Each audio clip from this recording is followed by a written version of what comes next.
In this video, let's explore how to navigate the Sharekhan app for mutual fund investments. Open the Sharekhan app and swipe to the Mutual Funds section. Under Explore, tap on SIP we like section.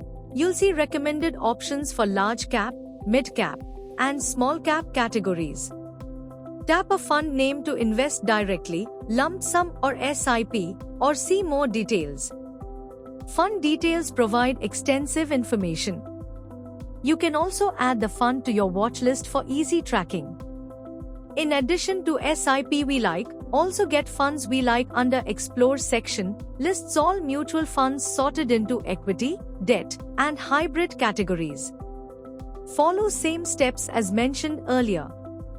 You can refine your search by minimum investment and SIP amount, based on rating, returns, current NAV, net asset value, and more. Switch between horizontal and vertical layouts for better viewing. Sort funds based on your preferences to find the best match. Download the Sharekhan app today and start investing in your future. Mutual fund investments are subject to market risks. Read all scheme-related documents carefully before investing.